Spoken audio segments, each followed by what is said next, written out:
여러분 안녕하세요. 오늘 삼손 박사의 사사기 이야기 유튜브 방송 시작하겠습니다.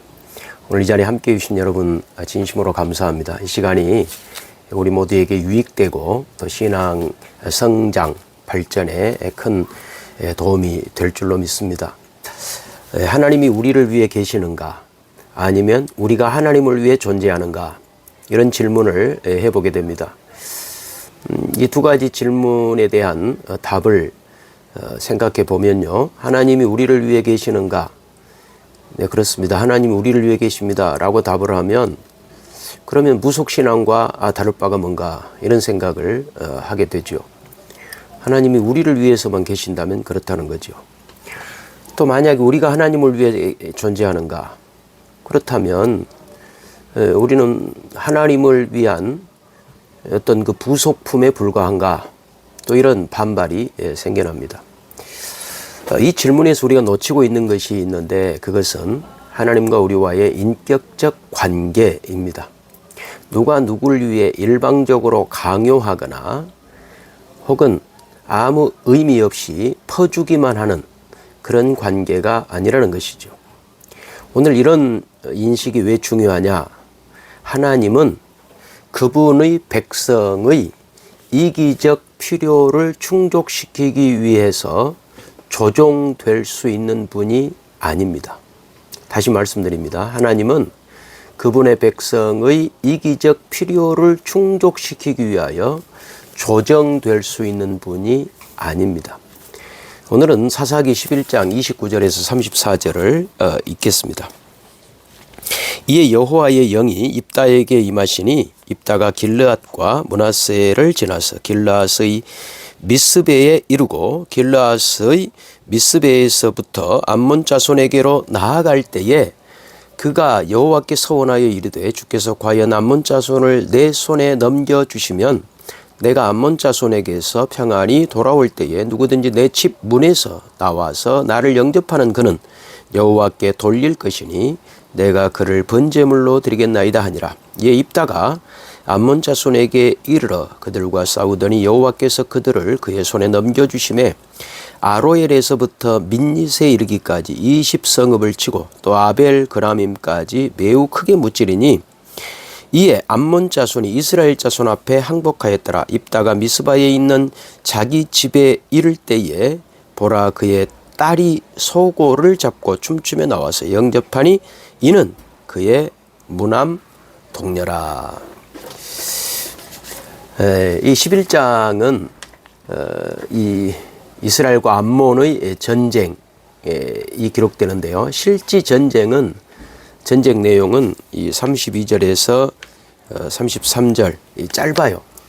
전쟁을 길게 이야기하지 않습니다. 대신에 그 12절부터 28절까지 긴 내용을 통하여 전쟁 전에 입다가 암몬 왕에게 그들이 이스라엘을 침략한 것이 왜 잘못되었는가, 왜 그것이 불법인가를 장황하게 설명하는 내용이 주를 이룹니다. 근데 여기에서 그 입다의 행동에서 몇 가지 주목할 내용들이 있습니다. 우선은 이 입다의 그 표현에는 개인적인 언어들이 많다는 겁니다. 그러니까 이스라엘과 암몬의 전쟁이지만 여기에 입다의 사적 감정이 자꾸 개입이 되는 거죠. 예를 들면 11장 12절 같은 경우 보면 이렇게 되어 있거든요. 입다가 암몬 자손의 왕에게 사자를 보내 이르되, 네가 나와 무슨 상관이 있기에 내 땅을 치러 내게 왔느냐? 너와 나와 무슨 상관이 있느냐? 그러니까 암몬 왕과 이스라엘을 대등한 위치에 놓는 게 아니라 암몬과 입다를 1대1의 그 대응 관계에 두고 있습니다. 또 그런가 하면 13절에도요.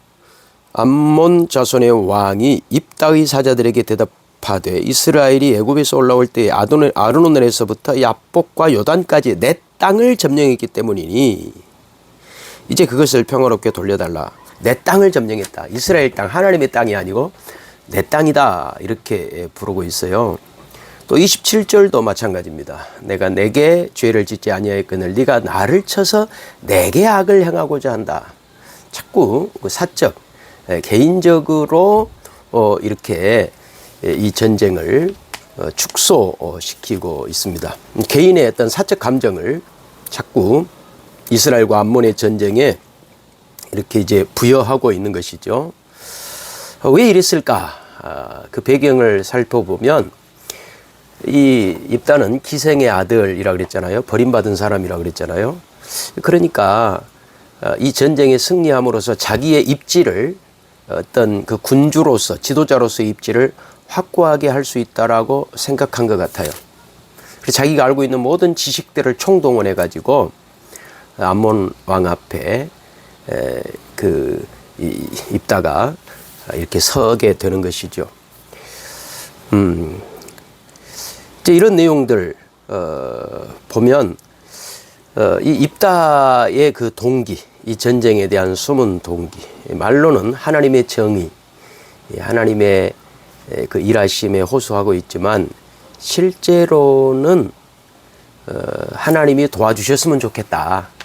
그러니까 입다가 그렇게 하나님을 이야기하고 이제 하나님 편을 들고 있는 것처럼 보이지만 이게 하나님 마음에 들어서 하나님이 나를 도와주셨으면 좋겠다. 그래서 내가 전쟁에 승리했으면 좋겠다. 이런 갈망이 컸던 것으로 보입니다. 그래서 이 입다가 결정적으로 오늘 읽어드린 이 말씀에 보면요. 이제 이 하나님의 영이 입다에게 임하고 그래서 이제 입다가 나가서 전쟁에서 그냥 싸우면 되는 거죠. 하나님의 뜻을 받들어서 싸우면 되는데 그런데 그 여호와의 영이 임하고 전쟁으로 나아가 전쟁에 승리했더라로 이렇게 흘러가는 것이 아니라 그 중간에 우회로가 나오는 거예요. 불경건한 우회로. 그것이 뭡니까? 입다의 서원이죠.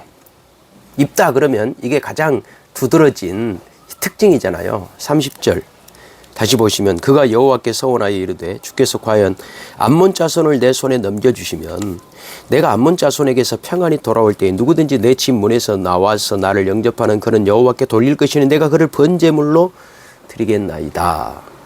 이게 이제 문제가 되는 거죠. 자기 어떤 개인적인 성공을 위하여. 그러니까 아까 제가 말씀드렸던 이런 그 입다의 표현들이 얼마나 개인의 어떤 출세, 자기의 지위를 확고부동하게 올려놓는 것에만 관심이 있었는지를 이 입다의 그 서원에서 결정적으로 우리는 그 증거를 확보할 수가 있는 것입니다. 그 입다의 말은 전혀 여호와의 영이 임한 사람으로서 전쟁에 나가는 자의 그런 발언이 아닌 것이죠. 부주의하고 경솔하고 오로지 전투에만 승리하고자 집착하는 그런 그 욕심, 이기심이 여기에 표출되어 있습니다. 여기에도 보면요. 그 31절에 내가 암몬 자손에게서 평안히 돌아올 때 누구든지 내 집 문에서 나와서 나를 영접하는 것은 여호와께 돌 것이니 내가 그를 번제물로 드리. 내가 1인칭 대명사가 반복적으로 나오고 있는 거예요. 반복적으로. 그러니까 지금 이게 국가적인 전쟁, 이스라엘과 암몬의 그 전쟁에서 하나님의 전쟁이라고 하는 정당성을 확보하고 있는 것이 아니라 오로지 개인적 이익을 위해서 이 전쟁에 참여하고 있는 입다의 속마음이 이 표현에서 그대로 잘 나타나고 있습니다. 그러니까 입다의 사적 이익을 위하여 이 전쟁, 곡적인 전쟁이 지금 입다에게 이용되고 있는 것이죠. 그래서 입다가 이제 결국은 승리합니다. 서원했고 승리를 해요. 그래서 많은 그 성과를 거두죠. 33절 20성읍을 칩니다. 20성읍. 그리고 돌아옵니다. 그 결과는 어땠을까요? 여러분이 잘 아는 것처럼 34절 입다가 미스바에 있는 자기 집에 이를 때에 보라 그의 딸이 소고를 잡고 춤추며 너 영접하니 이는 그의 무남동녀라. 내가 전쟁 이기고 돌아오면 가장 먼저 나를 영접하는 그를 하나님께 번제물로 드리겠나이다라고 했는데 자기를 가장 먼저 영접하는 자가 무남동녀 자기의 딸이 자기를 영접하니까 이제 자기 어린 딸을 하나님 앞에 번제물로 드릴 수밖에 없는. 근데 이게 승리냐는 거죠. 승리가 아니다. 그래서 어린아이를 희생 제물로 드리는 이 전쟁이 암몬을 크게 물리치고 승리를 거뒀다 할지라도 결과적으로는 이 끔찍한 결과에 대하여 매년 이스라엘 백성들은 기념할 수밖에 없었다. 이렇게 이제 입다 이야기가 결론 나오고 있습니다. 여러분, 오늘 이것이 우리에게 주는 교훈은 무엇일까요? 하나님은 그분의 백성의 이기적 필요를 충족시키기 위하여서 조종될 수 있는 분이 아니다 라고 하는 것이죠. 특별히 우리는 이 기도할 때에 하나님을 자꾸 조종하려고 그래요.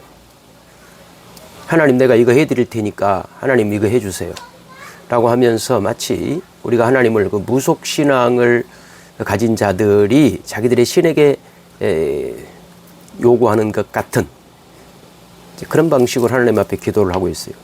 여러분, 그렇지 않아요. 예수님께서 우리 가르쳐준 기도는 뭡니까? 마태복음 6장 5절, 마태복음 6장 5절에 이렇게 말씀했어요. 또 너희는 기도할 때에 외식하는 자와 같이 하지 말라. 그들은 사람에게 보이려고 회당과 큰 거리 어귀에 서서 기도하기를 좋아하느니라. 내가 진실로 너희에게 이르노니 그들은 자기 상을 이미 받았느니라. 너는 기도할 때에 내 골방에 들어가 문을 닫고 은밀한 중에 계신 내 아버지께 기도하라. 은밀한 중에 모시는 내 아버지께서 갚으시리라. 네 또 기도할 때에 이방인과 같이 중언부언하지 말라. 그들은 말을 많이 하여 들으실 줄 생각하느니라. 그러므로 그들을 본받지 말라. 구하기 전에 너희에게 있어야 할 것을 하나님 너희 아버지께서 하시느니라 라고 하신 다음에 이제 우리가 잘 아는 주기도문을 예수님 가르쳐 주신 거죠. 그러니까 기도는 성숙된 신앙 인격과 정비례하는 거예요. 그러니까 기도 따로 신앙 인격 따로가 아니에요. 우리 속담에 안에서 새는 바가지 밖에서 샌다 그랬잖아요. 근데 기도를 하나님을 조정하기 위하여 어떤 전혀 신앙 인격과는 상관없이 그냥 내가 기도해서 응답만 받아버리겠다라고 하는 것과 신앙이 훌륭해지는 것과는 절대로 같이 갈 수 없는 거예요. 이 기도는 곧 신앙 인격이에요. 깊이 있는 하나님과의 인격적 교제를 나누는 기도가 진짜 기독교의 기도인 것이지, 전혀 하나님과 인격적 교제는 없고 신앙 성숙 없고 그냥 기도만 해서 응답받자? 기독교 무슨 무속입니까? 그렇지 않습니다. 그래서 우리는 어떻게 하면 하나님과 인격적 교제를 나누는 기도를 할 것인가? 모든 현실을 진지하게 생각해야 됩니다.